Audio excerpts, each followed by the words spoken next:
Hello, everybody, and welcome to the afternoon tune. I'm your host, Josh, and today I got my special guest co-host, Neil. How's it going there, Neil? It's going pretty good. Just average October day here in Texas, but doing pretty good otherwise. How about you? Pretty good. It was pretty good out today, I think, and today wasn't too hot, really. Yeah, I was just working from home, so I didn't really get to experience the Okay. weather. Yeah. I mean, yeah, it was pretty decent out today. So get into more winter weather here. We're gonna get October, November. November's gonna be coming up pretty soon. This year just kind of went by. Man, time is just flying. No So kidding. No kidding. Oh, by the way, today is my other co-host, Nick. It's his birthday today. So happy birthday to Nick there. Yeah, Uh, happy birthday to him. I don't know how old he is, but happy birthday to him though. So shout out to him. He's away. He's going to be away from the show for a few weeks. Hold on just a minute. Hold on. Sorry.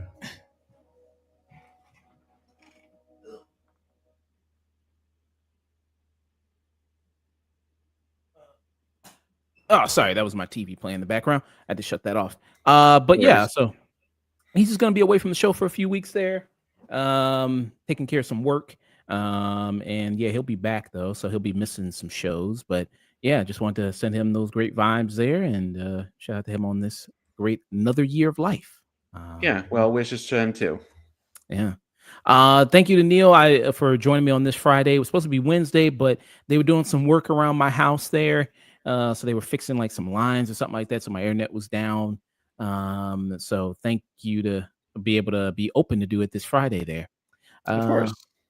and I do have another show coming up in a couple of hours. I reschedule my typical Friday show there at 7 to 8. Push that back. So I'm gonna be joined by Dusk, hopefully. We're gonna be doing a review for the Smashing Machine, The Strangers Chapter 2, as well as Tron Ares, which is why we're doing a retro review for Tron Legacy today, right now at this hour. Because Tron Ares is the big movie that's out right now. Also, I saw a movie called Bone Lake, which I'm gonna be doing a review for as well. Oh, I've heard of Bone Lake. I've heard it's good though, and it's fun. It's okay. It's okay. Yeah, yeah, Yeah. and it's fun. It's funny you mentioned Strangers Chapter 2 because like I never saw any advertisements for this. Maybe I just didn't pay Uh, attention to the right avenues, but I saw chapter 1, but never saw any ads for chapter 2. well, maybe there's a reason for that. Let you know. Yeah, I'm doing my review in a couple hours. Right. Uh, so there's that. Yeah, so doing that. I know there's also that movie Roof Man that's out. I'll watch that this weekend and I'll review it next Friday. Also next Friday, there's a bunch of stuff coming out. There's Good Fortune, that movie with Keanu Reeves that's coming out. What else is coming out next week? I believe After Hunt, that movie with Io Debris is coming out as well. I hear Oh, it's okay. that's that new Luca Guardione movie. Oh, the Me Too movie. Yeah, that's what it's called. Yeah, the Me Too movie. Yeah. So there's that coming out. I heard it's mixed, so it's very mixed there. So that's gonna be out there. And then that movie Black Phone 2. So that's coming out. I think that's probably the Oh, big right. release. Yeah, that would make sense because the first Black Phone was pretty successful, and hopefully the second one is good. I'm supposed to be seeing it in a critic screening later this week, on Tuesday of next week. So hopefully it's good. Yeah. So yeah, it's a sequel to the first movie there. I guess Ethan Hawke as the Grabber. I guess he's a little bit of a horror icon. He got put in Fortnite, so he's in Oh, he Fortnite. did. Oh boy. Well, once you're put in Fortnite, you've officially made it in the world of entertainment, I think. Yeah, he's a Fortnite skin, but hell, everybody's a Fortnite skin now. I mean, hell, Goku, the Grabber will be fighting against Goku and Batman and Kratos from God of War. It's just kind of astounding how many characters are in Fortnite these days. Yeah. So I guess in this new sequel in Black Phone, he's like Freddy Krueger now or something, I guess. I would imagine so. Like, well, part of the plot of the first Black Phone is that the kid gets kidnapped and he can see ghosts, and since the Grabber spoiler alert, dies at the end of Black Phone 1, I would imagine he's one of the ghosts that is like haunting this kid now. Okay. So yeah, we'll see with that one there. Yeah, so that's what's planned for Friday. I probably won't be able to see all those movies. I'll probably be able to see Black Phone and maybe Good Fortune, and then I'll watch After the Hunt on the weekend. I'll review it the following Friday. I'll Yeah. review it then. But yeah, so future streams. That's a future stream for Friday. Wednesday, hopefully Neil can join me again. We'll be doing a review for let's see what I got planned. Young Frankenstein, because Oh, yeah, okay. okay. I will gladly join you for Young Frankenstein. I'm sorry. I thought I told you already. I'm sorry. Oh, no, Uh, no. No, it's all right. It's quite all right. Yeah. But Young Frank, because there's that new Guillermo del Toro Frankenstein movie, which is releasing in theaters, limited release there next week as well. They're doing a limited Yeah. release of that, so I plan on seeing that. Boy, Uh, that's one of my most anticipated movies of the year is Guillermo del Toro's Frankenstein. One other movie that's coming out this weekend that I'm excited for is A House of Dynamite. It's a Netflix original movie. Catherine Bigelow directs it. It's a political thriller, and Catherine Bigelow just really is lights out with these sort of political thriller tense movies. So I'm all for it. I heard about it. Yeah, Catherine Bigelow. Hurt Locker, first woman to win Best Picture and Best Director for a movie there. Uh, Right. with Hurt Locker, and I love that movie. Zero Dark 30, she also did Near Dark. Yeah, so she's got a good resume there. So this is The original Point Break as well. yes, Point Break. That's a classic one as well. Mhm. So yeah. And then so this is doing the same thing. Limited release and is going to release on Netflix later on, I believe, right? I believe that it came out on Netflix today because I think they were doing some screens of it earlier this week. Ah, okay. So it says here was released in the United States on October 10th before streaming debut globally by Netflix on October 24th. Oh, my mistake. I thought that it was today. Yeah, so they're doing that. So is that something you want to review when it comes out, Netflix? Yeah, I'd love to. I'd love Okay. to. Yeah, so let's do that. Good cast. We got Rebecca Ferguson. You got Idris Elba. Is it Idris Elba or Idris Elba? I think it's Idris. I've always heard Idris, but then again, I'm terrible at pronouncing names, so I could be wrong. Yeah, and he's playing the president of the United States. That's his character name, president of the United States. Okay, he didn't even give a name, just Mr. President. Okay, yeah, there you go. Hey, Um, I'd vote for Idris Elba to be president. and this is the second time he'll be president. Well, no. Well, he was a prime minister in that John Cena movie, so he wasn't the president. He was a prime minister. I was about to ask, like, wasn't he the president in that movie? Like, I guess prime minister. Yeah, because he's the prime minister. Yeah, London in that movie. So, yeah, that team up with him and The Rock, that film. Jared Harris is going to be in it. Okay, Anthony Ramos. Nice. So yeah, do that as well. Oh, Angel Reese is going to be in it as her. So, okay. She's going to be playing herself in it. Okay, I wonder what role Angel Reese will play the WNBA player. Interesting. Okay. Hmm. But yeah, so that's on the horizon there. Uh, very awesome there. Monday, I'll be doing a stream with Sage from Rated M for Immaturity. We're going to be doing a review for. He's going to be doing a review for Silent Hill F. He's wrapped that up. Peacemaker season 2. We're doing a review for that. They had their finale this past Thursday. I guess people are a little bit not liking the finale too much. They're not liking the ending. They say it's kind of ruining the whole season for them. So. Yeah, it's interesting. I have not seen the finale yet, but I've heard chatter about it. I mean, I'll watch it to make my own determination on it, but it is kind of surprising, I gotta say. Yeah. So I watched it. I kind of see where people coming from. I'm gonna give my spoiler review on that Monday. But it'd be interesting to get your thoughts on that finale there. I thought it was yeah, yeah. Uh Right. I thought season one was better. I did think season one was better though. Uh, Hmm. yeah, so there's that. We're gonna be doing that Monday. So and eventually I'll find time to do a stream with Chris from the Black Stoves podcast and doing Marvel Zombies, do a review for that, since that is out as well. But awesome stuff there. Uh, yeah, Neil, let people know about you. What's got going on, where they can find you, man. Well, they can find me on Facebook at Neil Fowler or on the PlayStation Network at Daft Neil, DaftNeal, or on Reddit at Daft Neil, and Blue Sky and Instagram. It's the same handle on everything. And if you're on the PlayStation Network, you will notice that I've been playing the remaster of Final Fantasy Tactics that came out last week, Mm. and so far it's really good. The best part about it is the story. The story really holds up. It's one of the from the PlayStation 1 era of RPGs. It's one of the better ones that I've seen. The only issue I'm running into is that there's a lot of PS1 era clunk with tactics, unfortunately. And there's just I kind of wish a more fully realized remake could have addressed that, but as is, it's basically just a standard HD remaster, but it's really good. I'd love to see more games in this style though in the future from Square Enix.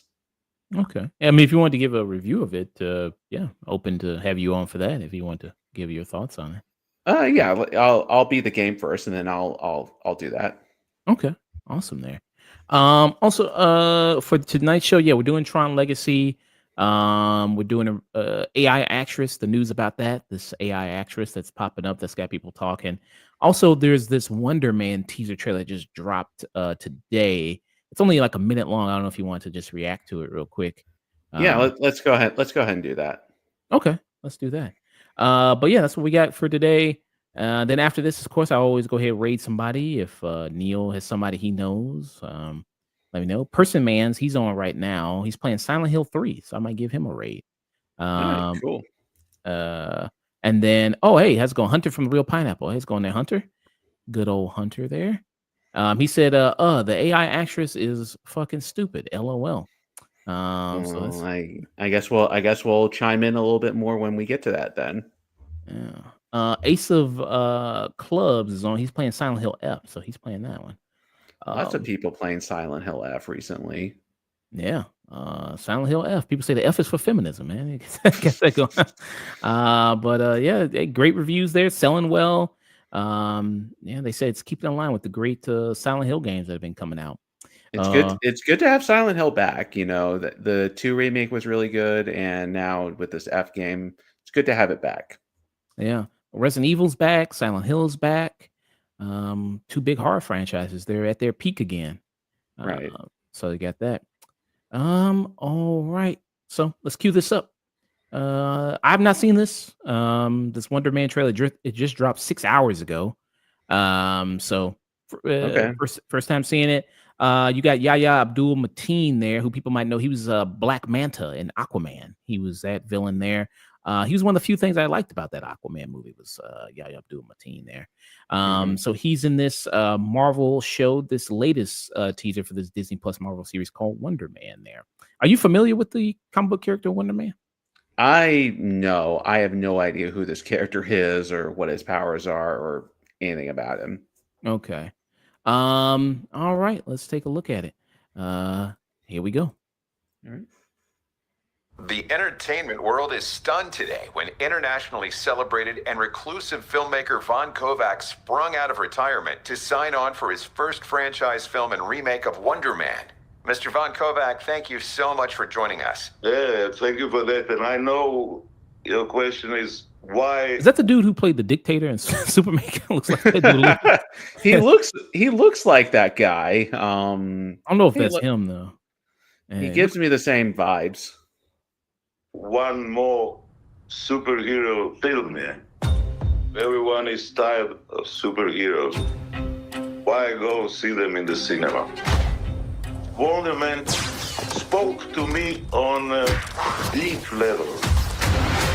There is an opportunity to shock audiences. Holy To reach. What do you kind of get from this right here? Like kind of Star Trek a little bit, or Oh, definitely. Like 60s Star Trek, a little bit of Power Rangers with the guy with like the putty soldier look and just all that kind of jazz.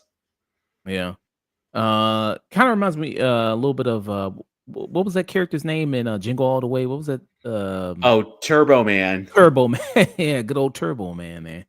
On a deep level, there is an opportunity to shock audiences. Holy To reimagine a whole genre of storytelling. And then you got Ben Kingsley there, who's been in numerous Marvel projects now. He first popped up in Iron Man 3. I forgot his character's name. Trevor Slattery is the character from Iron Man 3. Trevor Slattery, yeah, there, who was the actor. That's when they like retcon the whole thing that happened in the first movie of the 12 Rings, and it's like, oh no, he's really playing a character, and they had to kind of retcon that.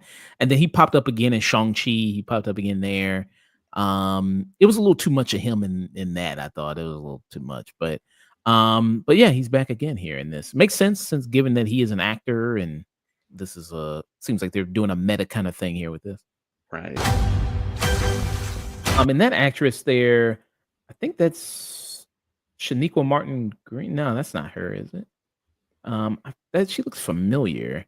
I'll see in the cast list who that is. Have you given any thought about casting? What are you thinking there, man?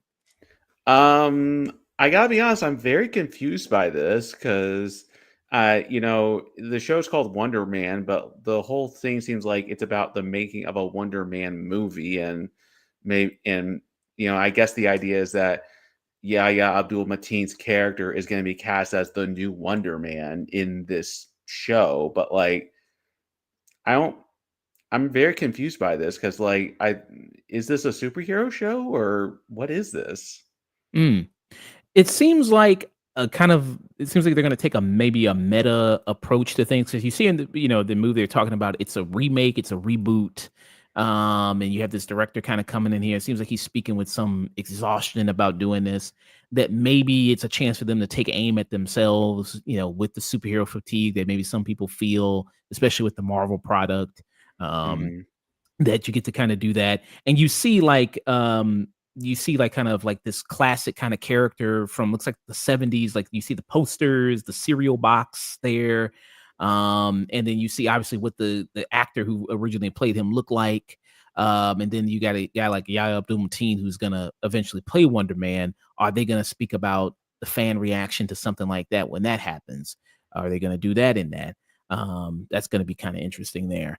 So it seems like that. And like I said, I'm not too familiar with the Wonder Man character, Simon Williams there. I don't know if Hunter, if he's still in the chat, he's a comic book, he's a funny book boy. Maybe he can chime in on that. Sage, I think if he was here waiting for maturity, he could be able to better comment on it than I can.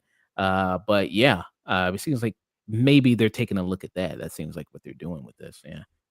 It's an interesting concept for sure. I mean, I'll give Marvel credit. It's something I never would have expected them to do, just to do this sort of meta commentary about the superhero genre within their own framework. It is definitely very much a teaser, though, in that I have really, aside from like the basic concept of them making a new Wonder Man movie in this show, I don't really know what this is about, but it's intriguing. Yeah. So that is the same guy. That is the dictator from Superman, the guy. So, okay. So hey, he's hopped. He went to a different universe there. So he's done that. So okay. I was thinking they could have gotten Werner Herzog to be this director guy. He kind of gave me that vibe too, of like sort of the exhausted like artiste guy. That would have been fun. That would have been a good choice. I love he's got kind of a good dry wit to him. I loved when he was on the Boondocks. That was pretty good. I loved when he did that. He was very funny there. Yeah, so yeah, we'll see. I mean, this is just a teaser trailer.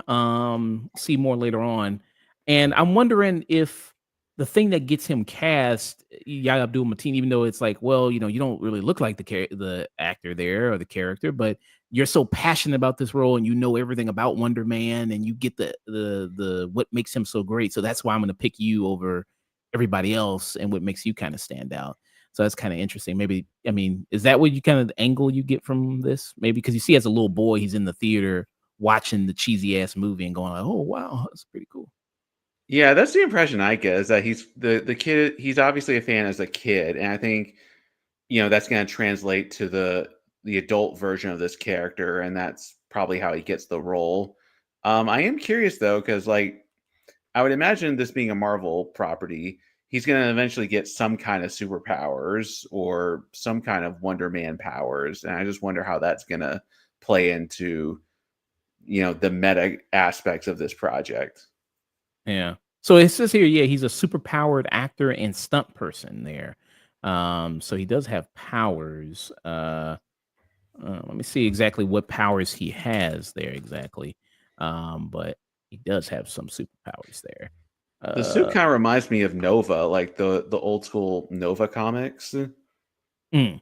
Oh, from the trailer there, yeah. Um, Yeah, like how he looked in Marvel vs. Capcom 3 and some older comics of that character. let me post. Uh, yeah, let me show it on screen here. Yeah, a little bit like that. Hmm. Yeah, I could kind of see that a little bit. And then so Wonder Man, so it seems like he's got every power in the book.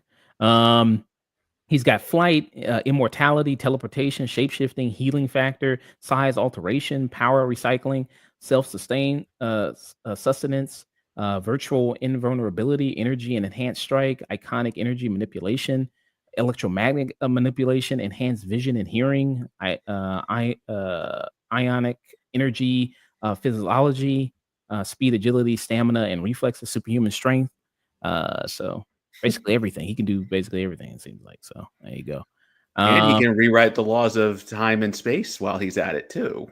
sure, yeah, why not? He can do that. He can reverse time, yeah. Yeah. So there you go there. But yeah, just a teaser trailer there. It's gonna be another one of these 8 episode kind of series there that they're doing. Have you liked the recent ones? Have you seen any of the recent ones? I gotta be honest, I have not kept up with Marvel stuff recently at all. The last Marvel movie I saw was Deadpool and Wolverine, and I just kind of lost interest in a lot of this stuff, to be quite honest. I don't know how much of that is me just personally being more of a fan of the DC characters, or if it's just too much mediocre Marvel stuff. But yeah, the last thing I saw was Deadpool and Wolverine from them. Mm, okay. Yeah. I take it how it comes with these things. I mean, I'll watch them to review them, but rarely do I get like super pumped about most of these things. I'm like, okay, yeah, whatever. I mean, this looks like an interesting concept, like you could play around with in this kind of, like I said, meta type of thing that you could have fun with, depending on if they know how to really land the humor and everything like that. And especially having kind of that inside baseball, maybe something like I hear this show with Seth Rogen, The Studio, is really good. It really getting Hollywood and getting really funny with it. So maybe something similar to that. Yeah, I mean, I think there's potential there for sure. I'm not going to completely write it off yet. I'd like to see more, but I think it's got potential for sure. Yeah. And this is going to be coming out uh January 2026 there. All right. Do you want to do the news or you want to do the review first and then Let's talk about Miss Norwood first. How about? okay, let me pull up my notes for this then. All right. Okay. Ah, so, AI is everywhere, man. AI is in schools, it's in misinformation on the internet, man. And it's gonna be in everybody's movie. It's gonna be in movies and TV screens. It looks like. So you have this new AI actress, Tilly Norwood, there, and completely AI generated actress, and it has everybody kind of going nuts about this. And it's important to note that California actually just recently passed a law that said that they're banning AI actors from taking the roles of real actors, which is actually pretty good there, that they're doing that. But what was your first thoughts when you heard this news? Honestly, kind of fear, because this actress looks like an Instagram model to me, and it's scary how fast AI has like come to the point where if you didn't where like it's perfectly reasonable to think that this is just a real person. It's wild and it's scary that we're at this point already. Yeah. Does she look like already an actress to you that you've seen? Like she kind of looks a little bit like kind of Gal Gadot a little bit mixed with Us, sorry, go ahead. yeah, Gail. I get like kind of maybe Gal Gadot mixed with um I don't know that woman, the daughter of Phil Collins.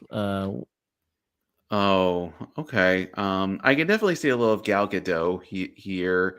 Um, I was thinking a little bit of this is not a great example, but Catherine McPhee as well with like the hair and sort of the chin line, but yeah, Yeah. it's she kind of looks like yeah, she looks like someone you would see on a TikTok or an Instagram reel, like advertising something to me. And here's like a trailer of her, you know what I mean? Like in like they're trying to promote her, like she's in these different movies and genres, everything like that. These also look like crap, by the way. This looks like, I mean, Yeah, clearly you get they look like mobile game ads where you can clearly tell that this is not what the game looks like, but they need to sell you on something. like this doesn't even look like the same actress in any of these other frames anyway. This does not look like that. But yeah. So a lot of people talking about this as far as like, is this the next stage of film of TV? Is we're gonna start having AI actors there? I mean, before it was like the British were taking all the roles from everybody. Like anytime you saw any show or movie, it's got to be somebody that's from London in there. Now it's going to be AI actors. Like anytime you see a movie or show, there's got to be somebody that's an AI actor in there. And they've kind of been doing it seemed like kind of slowly trying to work their way up to this because there was that thing with like when they do big crowd shots, they'll use AI there with that to kind of multiply the people there, and just instead of using digital effects, they'll do something like that to try to Mhm. incorporate that. And then do you also think like this isn't really AI, but having like stand in for actors who've passed away, and then they'll put in that, and they'll kind of digitally make a stand in that person, like what they did with Rogue One, where they brought back Grand Moff Tarkin. Do you think that was also kind of the pre stages for setting the groundwork for something like this? Oh, absolutely. I think all these sort of de-aging or bringing back, like you said, with Peter Cushing or that guy from Alien Romulus and all these kind of things. It's just, this AI actress is now the logical endpoint of all this. And I was actually doing some research on this, the creation of this character, and it's part of a Dutch tech group called Particle Six, which is led by a Dutch actress named Eline van der Velden. And it's kind of weird how this came about, just because it just seems like she of all people should know, like, you know, kind of the how this would go and just how this would be exploited. And it's just kind of weird how we got to this point with all this. Yeah. And this article from the not Hollywood Reporter, I'm sorry, the Variety here mentions this. And Van der Volden, the founder and CEO of Particle 6 there. And this company's been around since 2015, but it turned itself into a AI production company over the past 3 years there. It says here, got her start as a sketch comedian and YouTube creator. A theme of her work is human discomfort. As Miss Holland, she would accost unsuspecting people in the manner of Sasha Baron Cohen's Ali G in one social experiment video. She asked people on the street to give her a sunsonous kiss. Many were happy to oblige. She then spat in a glass and invited them to drink from it. They were revolted. Van der Volden has since moved behind the camera, partly because she got tired of the hate she would receive when her videos went viral. So then she went to one type of hate to another type of hate with AI. And in an interview, April Van der Volden revealed that she was at work on a factual entertainment show, UK broadcaster that uses AI to talk about AI. Creating Tilly has been for me an act of imagination and craftsmanship. Van der Volden wrote on Instagram in response to the furor. Much of the work has always been about holding up a mirror to society through satire, and this is no different. And then it says through a publicist, Van der Volden declined to comment for this story. So I guess the point is, she said, to make people kind of uncomfortable.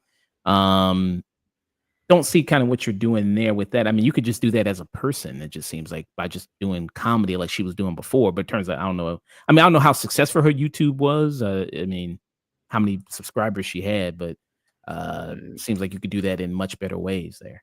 Yeah, I mean, I could see potential where she's coming from if she were playing like essentially as a VTuber, playing the Tilly Norwood character as a way to sort of get under people's skin about AI and like different social issues and stuff like that. But this idea about actually using Tilly Norwood as a real actress and not just, a bit is just that just seems weird and like something that could go horribly wrong if unchecked.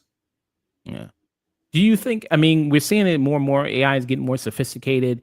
AI is getting much better there. We see these kind of Michael Jackson, Tupac, Martin Luther King, these type of videos kind of pop up now.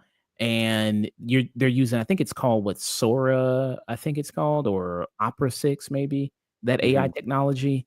Um, and they're using that to create it, and it's looking better and better. It's not like when Will Smith first ate that spaghetti and his eyes went everywhere and his lips went everywhere. Like now it's kind of a little bit more sophisticated. But I mean, do you think there is a market for this, that people would be interested in seeing AI actors? I just don't think so because, once you get so realistic with the AI thing, it becomes an uncanny valley issue. And no matter how many times we've tried, we've never gotten people to get over the uncanny valley. It didn't work when Robert Zemeckis tried to do it with Polar Express. It didn't work when Square Enix tried to do it with that Final Fantasy VII Spirits Within character, Aki Ross. And I don't think it's going to work just because it's an innate human rejection of this kind of thing once you get so realistic. Mm, yeah. Yeah. I mean, I know people still freaked out about when people Polar Express, people always talk about that, of just the dead eyes there, that you can't really connect, you can't really feel anything watching this person on screen. But you do have some people who do love playing around in this art. And then there was that whole thing when there was a trend a bit of making like Studio Ghibli anime type stuff using AI, and people going crazy. Look, I have my own avatar like Studio Ghibli, and look, I made my own Studio Ghibli movie and I put it into AI and I created it. And isn't that so cool? And you have all those people who did that. And we actually talked about that Mhm. when all that stuff was kind of going on and happening. And you have some of these actors buying into it, like you have people making AI studios or investing in it.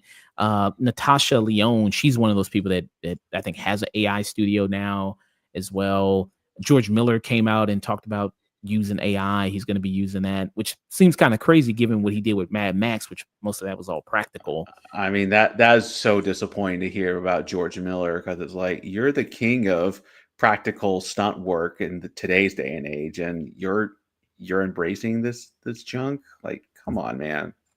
Yeah. Which I'm not totally 100% against AI.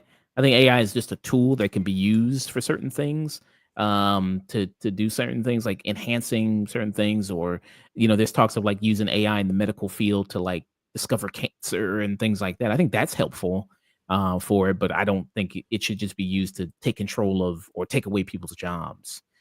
There, are you 100% against AI at all, or? Um, Not entirely. I'm with you where I do think there are some great potential uses for AI, like you said, in the medical field or in computing to like clean up spaghetti code and things like that. But it's going to be a real balancing act between using AI and not letting it do the entire job for you. And I just worry that many industries without proper regulation are going to just let it run rampant and just cause a lot of people to lose jobs. So Yeah. definitely potential, but I worry that people are going to abuse it because I just don't trust people to use it, altruistically. Yeah, and if you're doing all these, like, if you do this AI actress, um, how much power is it gonna take? Especially all these data centers that are now being built in a lot of these areas in different states, particularly like Memphis, for example, has this I think that's primarily where Grok, um, that Twitter AI comes from, that uses that data center, is the one in Memphis there, and it causes huge amounts of pollution for the environment there, especially for the people particularly in Memphis. So it's like if you're going to do these movies with this actress, how much power is that going to take and generate? And these data centers in these remote kind of communities, what damage is that going to do to them, and what damage is that going to do to the world just on a pollution level, which is also something to consider. Well, I also just wonder, like, if you have to build all these data centers for AI actresses and all this kind of stuff, like, wouldn't it just be easier just to hire an actress to play this role as opposed to like invest millions and millions of dollars into data centers and development of this character? Yeah. I mean, I'm sure they're gonna use the data center also for other things as well, but just in general, it's just like I said, I mean, even just if you were even doing it partly because of an actor, um, seems like it'd be cheaper, just like you said, just to get an actor. I mean, there's Mhm. actors you can get it, probably Boulevard right there, Beverly Hills there, Los Angeles Boulevard, and then they'll probably do some work for a couple dollars and a sandwich, probably. I mean, they starving Right. out there. Yeah, just pay them scale rate. Like that's why it's there. Like they're hungry, they want something to do, and the performance there. So I just can't imagine an AI actor giving a greater performance as someone like in what Morgan Freeman did in Shawshank Redemption or anything like that, or a performance in Old Boy, or I can't imagine that. Well, even if they did, since AI just like, takes existing information that is already out there, they're just going to be replicating stuff. So they may replicate Morgan Freeman or Tom Hanks or Natalie Portman performances or whoever just to get it. But it's not real. And I just think people are going to see right through that. Mm, yeah. And like certain actors, they have certain ticks and things like only a human could have, like they have their signature things that kind of makes them. Like when people talk about Florence Pugh, like people talk about when she's sad, she always makes that kind of frowning face kind of thing. Like that's kind of like her thing. That's what she does. That's unique to her. And then when people talk about Margaret Qualley, like she does like with the bite lip thing, like when she does that in movies, like that's like her thing. And only a human being has those kind of certain kind of quirks and things like that. I can't imagine an AI kind of personality having. So yeah. But any final words about it? Um, I think, just like with any AI project, I think there's potential for it, but people just need to be responsible for it and just learn when to say no. And I just don't think, I think this is a perfect example of just say no to this. It's not worth it. Yeah. Have you heard any actors speaking about it? You know. I would imagine a lot of them have like spoken out about this because, like, from what I understand, the goal of this character was to be the next Scarlett Johansson or the next Natalie Portman. So I would imagine those two in particular don't have nice things to say about this. Seeing this video right here. This is from today here. So Emily Blunt, she looks like she had something to say, but I'll play a little bit of this. And Whoopi Goldberg is well there. All right. To speak out in protest. Emily Blunt calling it really, really scary in an interview with Variety, urging agencies to please stop. Van der Velden posting a lengthy statement defending the invention, comparing it to animation or CGI, writing Tilly Norwood is not a replacement for a human being, but a creative work, a piece of art that sparks conversation. Whoopi Goldberg among those responding. The problem with this, in my opinion, humble opinion, is that you are suddenly up against something that's been generated with 5,000 other actors. So it's a little bit of an unfair advantage. The debate over Tilly Norwood. Yeah, so that's what some actors had to say about it there. And I know some of these actors also you got to look into. I think people have looked into kind of banning some things with certain actors kind of using their, likeness with the AI. I know Keanu Reeves, he says like, he doesn't really like people using AI for certain things like to replicate him. Right. And then also, yeah, like Zelda Williams has talked about, people sending her AI videos of her dad, which I don't know why people would do that. I don't know what's That's the point. that's so gross that people would do that. Yeah. So I don't know what the thing is like. Hey, look at I saw this. I mean, why would she need to see that? I mean, that was her father. Like, I mean, she need like Right. You know, like I mean, she has plenty of memories of her own that she has. I don't think she needs a AI video to remind her of that. So yeah. But we'll get into that. So but like I said, good on California though for at least banning that aspect there. At least said that no AI actor is going to replace any real actor. So at least that's good. And I wouldn't say it's like CGI. I mean, people say that try to compare it because CGI, you still have a real voice actor that's voicing that character, and you still have kind of again, it's not taken away from anybody's job for them to animate that character, study all the things of what goes into making that character. Mostly with the AI actor, it's like you're taking away from a lot of people's jobs, and I don't think it's similar. Yeah, I was thinking the exact same thing, that like it's not quite at least with like a CGI character in a movie or a video game or whatever, at least there's like you said, there's an actor performing that to some degree, and yeah, this is just not quite the same as that. Yeah. So that was our thoughts. Tilly Norwood, Yeah. AI actress there. Coming to a theater near you in 2026, potentially, I guess. Would you see a movie? Would you protest and go like, I'm not seeing a movie with an AI actress? I would not see a movie with an AI actress unless they were like in a Batman movie. I would not see it. They're gonna do a AI Batman, or yeah, they can do that. No, watch it happen. Watch it happen. Yeah, and I've seen people on TikTok try to show like, say, man, this would be cool. Like, I could make my own Batman movie and do this, and it looks like crap. It's like, this looks like fucking shit, bro. Like, nobody wants to see this. Like, yeah, this looks like crap. Right. Yeah. All right. We got this review, and then we'll be heading out of here. Right. And Persons Man's he's still on. Let's see. Geek Dom, he's on playing that Hell Is Us. Oh yeah. And then Anjin plays. He's playing Psychonauts 2. He's playing that. All right. Very awesome there.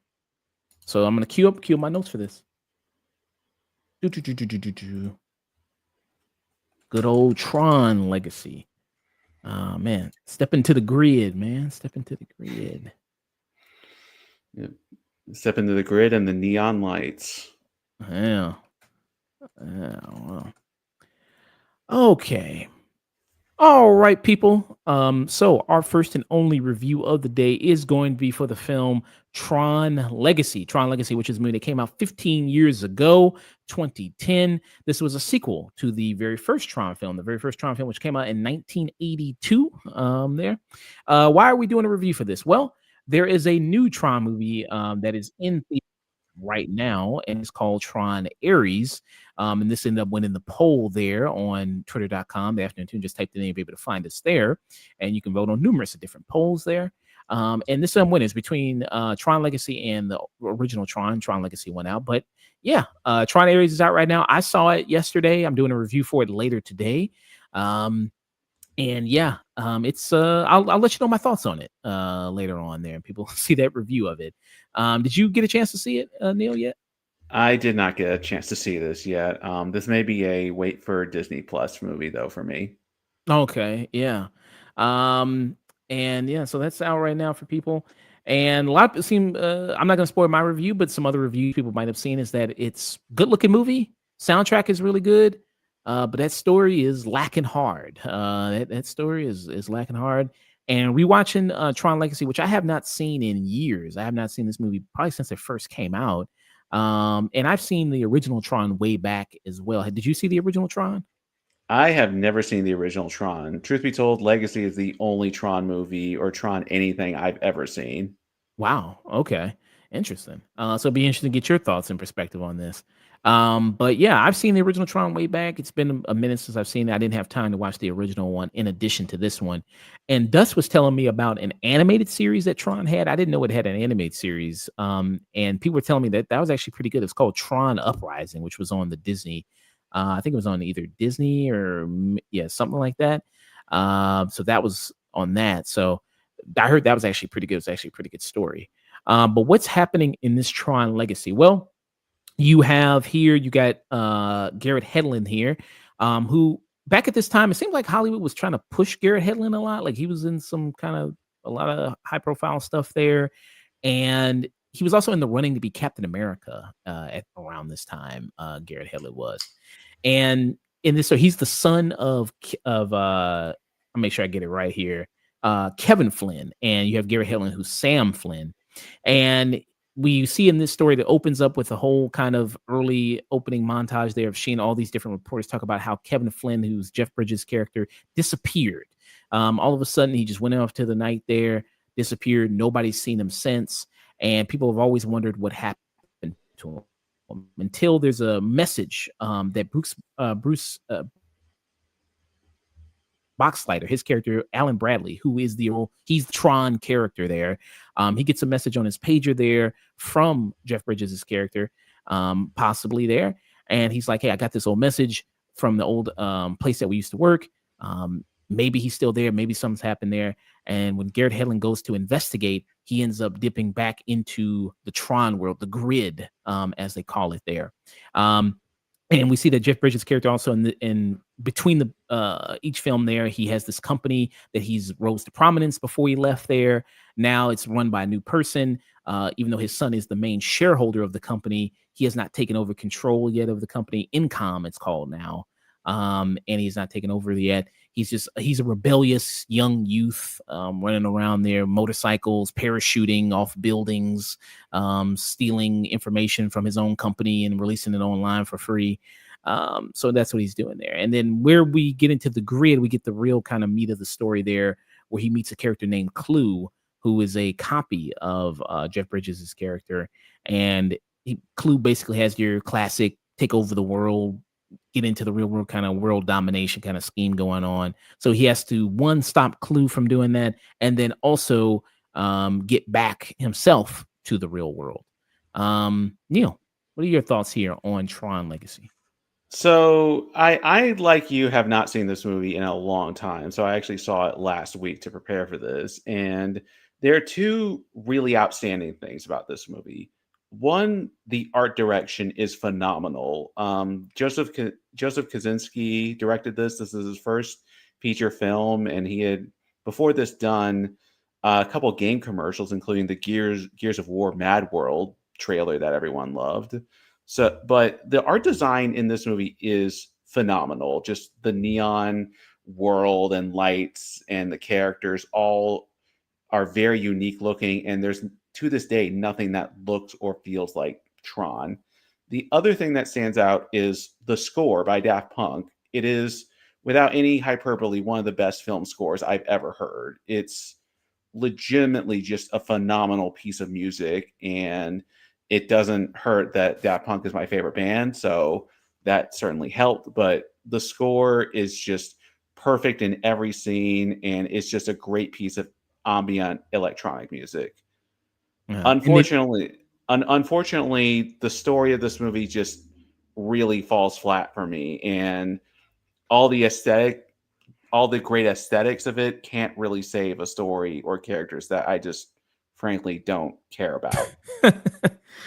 And Daft Punk makes a guest appearance in this. They have a cameo in this, as well as adding to the soundtrack. It's kind of how I feel about Tron in general, where, even I felt this way about watching the first Tron movie. And the first Tron movie was revolutionary for the time, given the visual effects for it. It's funny that we were just talking about AI just a minute ago there, about how that's super controversial now today. And the reason Tron didn't get nominated for an Academy Award was because of it. They thought the use of computer generated effects there was kind of cheating. So they didn't nominate it for best visual effects at the time. They didn't do that. But yeah, I mean, legendary for its time, but I never really got the whole big kind of obsession with Tron. I was just like, yeah, it's fun. And I think there were some good video games of it afterwards. That's about it with it. And with this movie, kind of similar thing. I mean, it's pretty looking movie. When he goes into the grid, that looks really cool. When they do these arcade type Coliseum fights there, where you see people do these battles, that looks good. But everything else, like character wise, like I don't really care about Garrett Hedlund's character.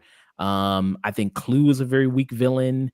Olivia Wilde, her character there, not much any better. And the whole kind of story itself is really not that interesting and not really into it. But great music and looks pretty. I mean, there you go. Yeah, I mean, it borrows a lot of ideas from very popular science fiction stuff, like stuff from Isaac Asimov and even Blade Runner to a certain extent when you find out what the real story is. But I think the main problem I had, the reason I couldn't connect anything is that I never felt this world was real. It just feels so sterile and cold and emotionless most of the time, just because you never really see the characters in the grid having lives under the clue regime or anything like that, or see how that plays out. You just kind of are whisked away into this world and you're thrown into the Coliseum fight, and then you have a big old plot, a plot synopsis shoved in your face. But it never really takes the time to like explain or explore this world, and it felt very distant to me the entire time. Yeah, because when you go here into this world, when he gets sucked into it, it seems like these people in this world, or programs as they're called, they kind of do two things: either they fight in a coliseum, or they're at a gay club with Michael Sheen's character and they're partying there. It seems like that's kind of like the two main activities they do there.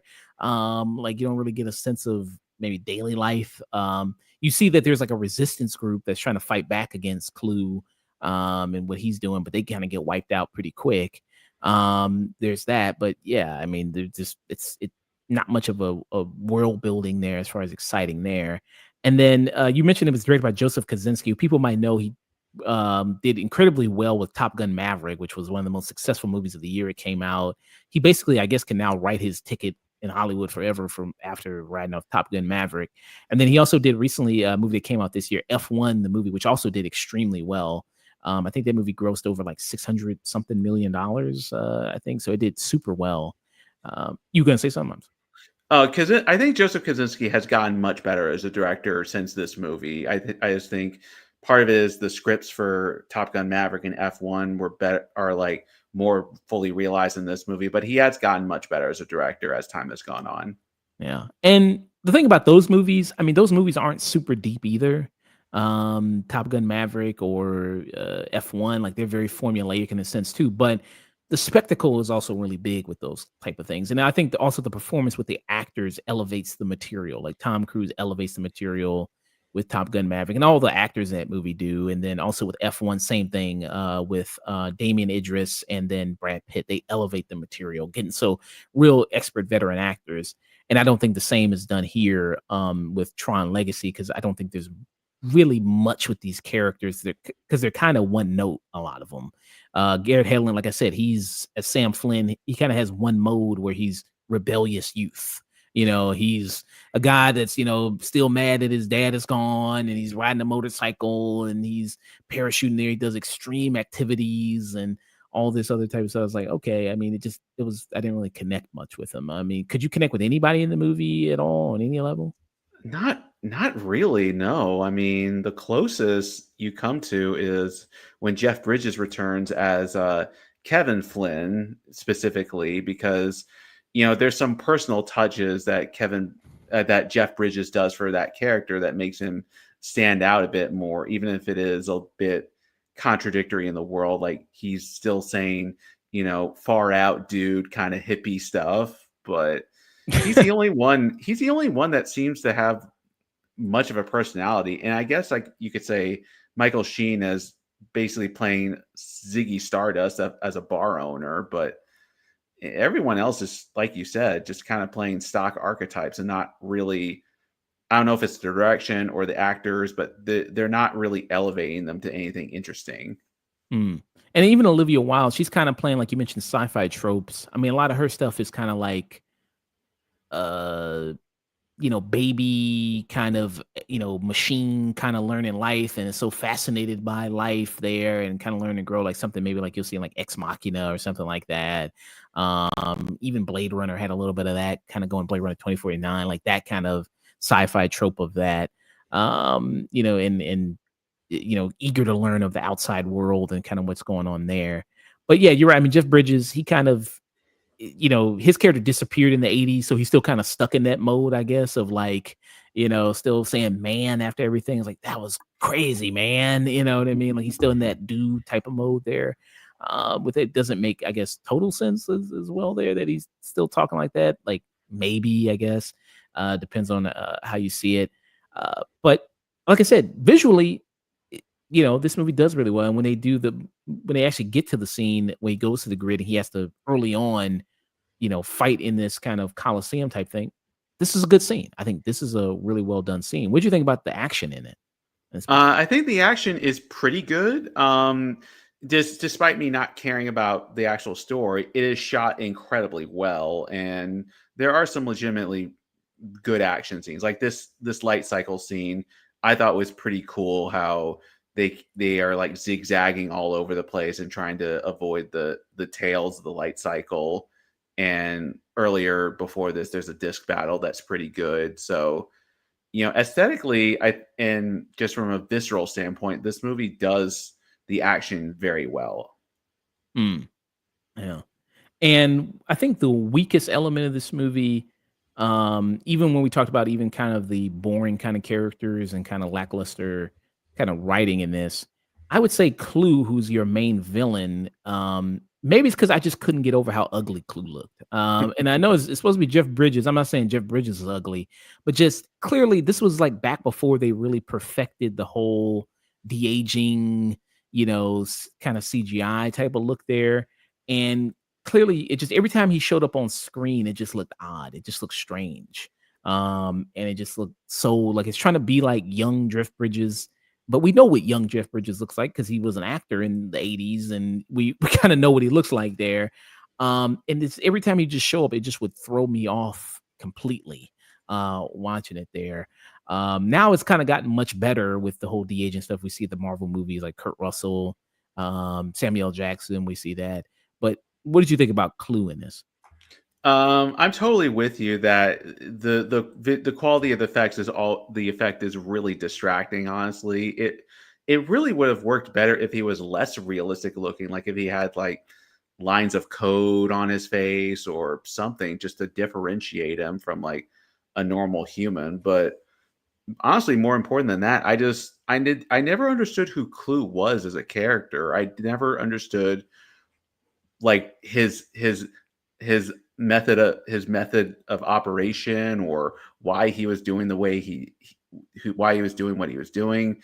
They explain a little bit of it because part of the plot of this movie is that there's a glitch in the program as he sees it, and he wants to delete what he sees as a glitch. But we never really spend enough time to have him be either a sympathetic character or an interesting one. A lot of characters like this have very simple motivations, but they are allowed to give performances that make them interesting. And it's kind of the worst of both worlds with Clue, unfortunately.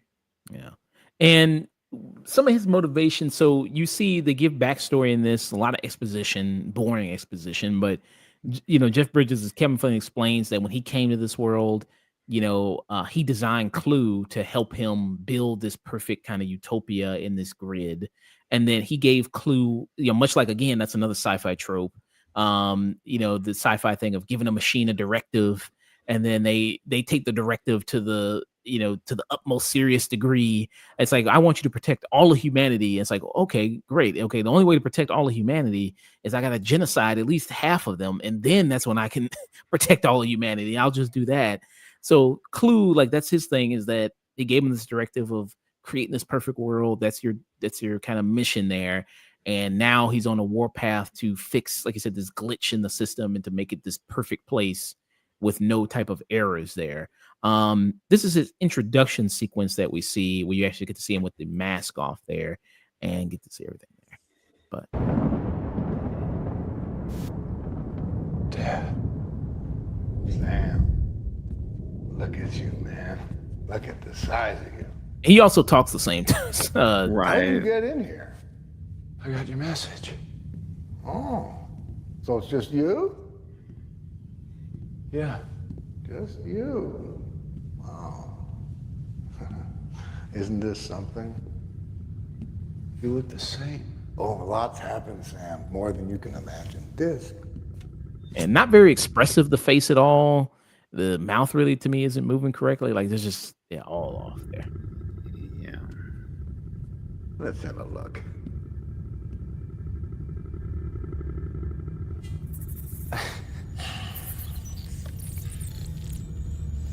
Yeah. Costume design also looks pretty. I think the costume design looks pretty good. Or the more updated versions of the costumes, I think, look pretty good there. Yeah, I'm totally with you that the just whenever the Clue talks, it just looks very strange and unnatural. But but then again, like you said, the aesthetics of this movie are very cool. I mean, the costumes are interesting. There's to this day still it's Tron is a very uniquely designed world, if nothing else, and it's always interesting from a visual standpoint. Yeah. And the only person that's given sort of kind of more of an emotional is, like you said, Michael Sheen, who's in this, who's, like you said, a Ziggy Stardust as a club owner there.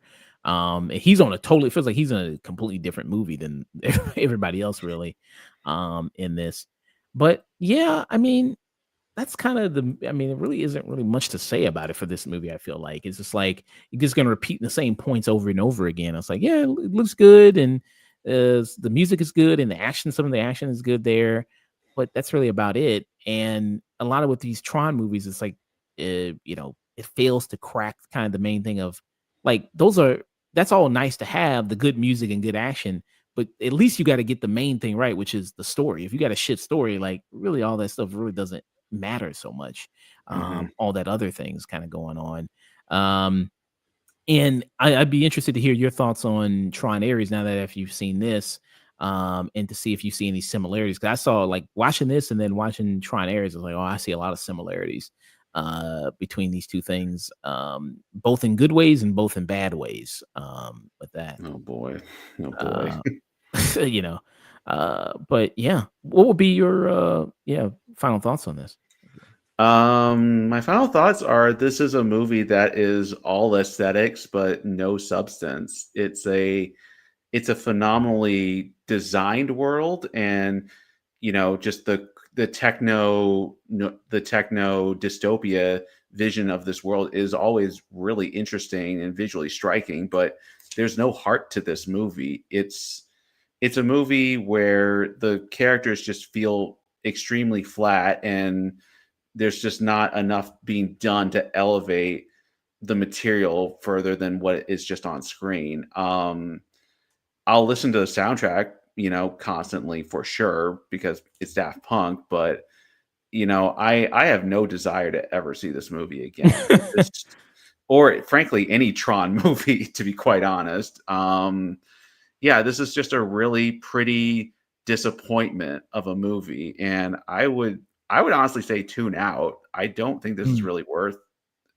When there are so many better sci-fi movies than this. Like even the Avatar movies are better than this, and people rag on those all the time, but they are better than this. So yeah, tune this out. Find better sci-fi that is actually engaging from an emotional perspective. Mm. Give it a 2 now. Okay. And this movie, it did pretty well at the box office. It's at a budget of 170 million. It made a box office of 409.9 million dollars. So it did okay there. This was nominated at the Academy Awards, the 83rd Academy Awards. It was nominated for Best Sound Editing. So it was nominated for that. And then let me actually see what won in that category. There. Uh, you want to take a guess what one? It's not Sound Grease. edit. Okay. Sound editing. This came out in 2010, right? Yeah. Okay. Avatar was the year beforehand. Would it have been Age of Ultron? It wasn't Age of Ultron though. Huh?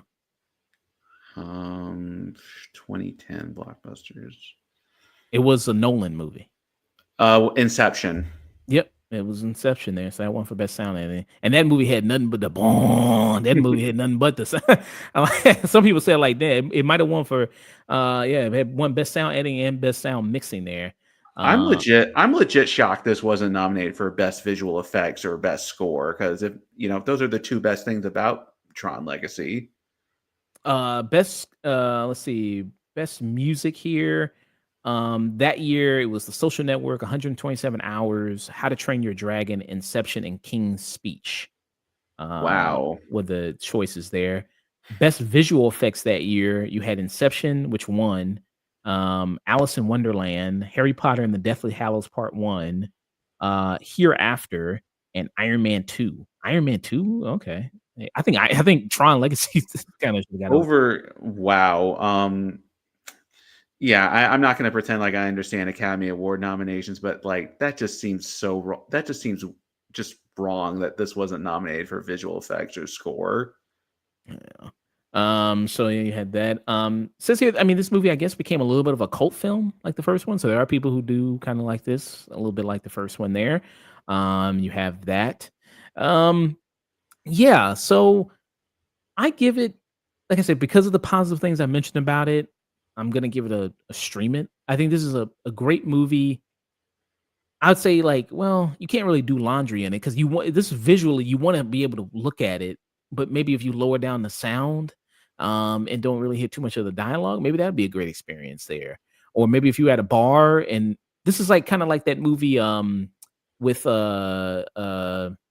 Valerian of 1,000 Planets or something like that, where I saw that movie. I was like, this movie sucks, but this would be great with the sound off. And if you watched at a bar and you just went and like, man, what's that on TV? And go like, man, but you never watch it. You never actually discover it. You just go like, you just keep going to that bar and watching it there, just play on the TV and go like, this is cool visually, but this story is ass. And I don't want to actually understand what the story is of it. That is an amazing comparison because that is very true. I mean, at least Valerian had the opening scene of Valerian is legitimately incredible, even though the rest of the movie is bad, but very good comparison. And hey, how's it going there, Lemmy Winks? Thanks, man. But yeah, so I just kind of give it a low stream it for me with Tron Legacy there. And it is available there. You can watch it on streaming if you have it, Disney Plus. And a lot of people cancel. I don't know, a lot of people resubscribe when Jimmy Kimmel came back, but people can watch it there on that streaming service. Yeah, so that was our thoughts there. Tron Legacy. You give it a tune out. Tune out, yeah. And I give it a low stream it there. So you got that. Awesome stuff there. Thank you, Neil. Thanks for joining me, man. Of course, happy to be here, and I hope the rest of your night goes well. All right, thank you, man. I'll see if Dust wants to come in. As of now, I'll wait till 8. But I'll see you Wednesday. See you for Young Frankenstein. Sounds good. All right, take care, man. Catch you later. Catch you later. Yeah.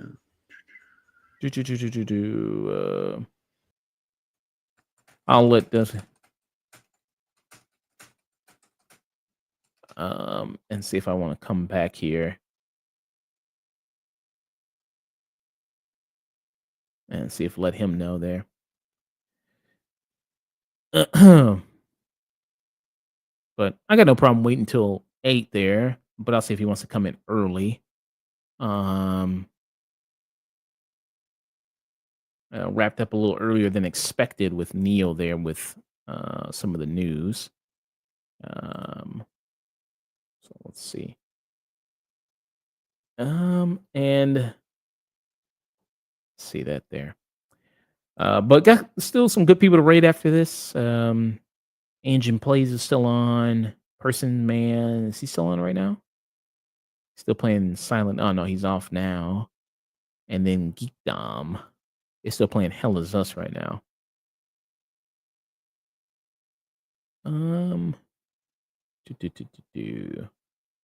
Let's see.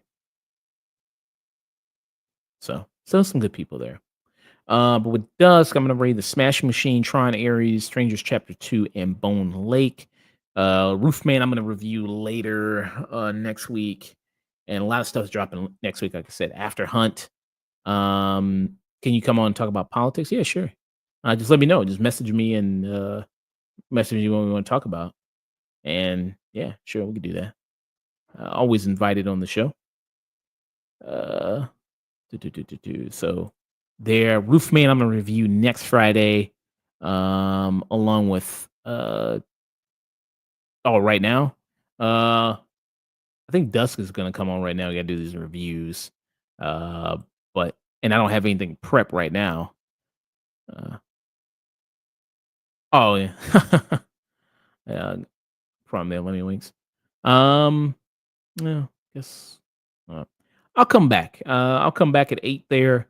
So just a short 45-minute break, and then I'll see uh what's gonna happen there. Penguins? Penguins used to be a thing like in the 2010s. The Penguins used to be all the rage. Penguin movies. Um, yeah, thank you for stopping by, Lemmy Winks. Thank you, Hunting for Real Pineapple there. Thank you so much. And yeah, I'll go ahead and head out of here. See ya. See you soon though. But let me go raid somebody first. Um, let's see. Engine plays. I think I haven't rated Geekdom in a minute. I'll go ahead and raid Geekdom. I'll go ahead and do that.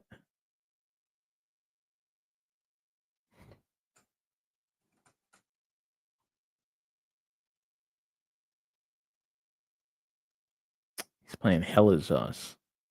It's a decent game.